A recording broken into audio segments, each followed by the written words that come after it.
This is the chapter 3, future perspective. Since we have already confirmed with previous studies that a strong interactive surface, an oxide surface, that is able to absorb CO2 in order to activate it, and with nickel you provide the hydrogen for reducing it.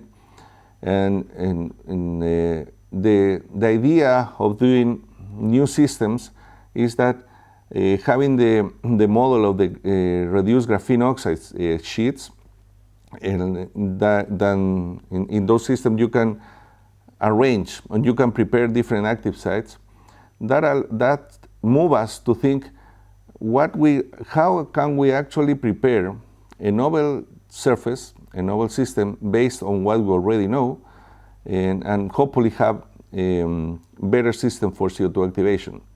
So what we're trying to do in the next months, in the near future, is to take the reduced graphene oxide layers as a template, and so we deposit metal precursors on that layers, and then by a thermal treatment we end up having what we call two-dimensional solid oxides.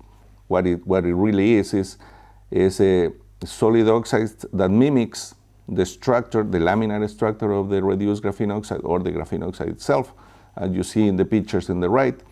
And you have layers of the materials we studied before. In this case is aluminum oxide, and in this case it's zirconium oxide.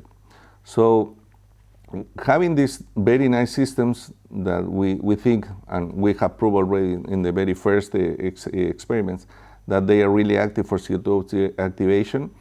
Now the next step forward will be, again, deposit nickel nanoparticles on the systems. So we will have the sites to provide the hydrogen required to reduce the surface. But calling this is usually to call this thermal catalysis, that we do the methanation in around 300, 400 degrees C. One feature we would like to explode in these new materials is the ability or the capability to absorb sunlight, to get energy from the sun, or get energy from the visible light, or even in the UV light, to help the system to be even more active, in order for hopefully for reducing the temperature we need to activate the CO2, and hopefully get our products at lower temperature.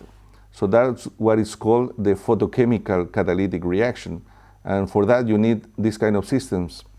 And the nice thing is you can compare here having the bulk systems I showed you in the previous chapter. The energy gap, or the energy region where these materials absorb the sunlight, goes way beyond the UV region. Whereas when we prepare these layers, these 2D materials, we were able to reduce this energy gap. So our expectations are now that we will be able to activate these systems at lower temperatures and shining, mostly visible near UV light, in a combination of those two systems to get what is called the photothermal catalytic CO2 reduction. That is what our future work is on, and hopefully it will work as we expect.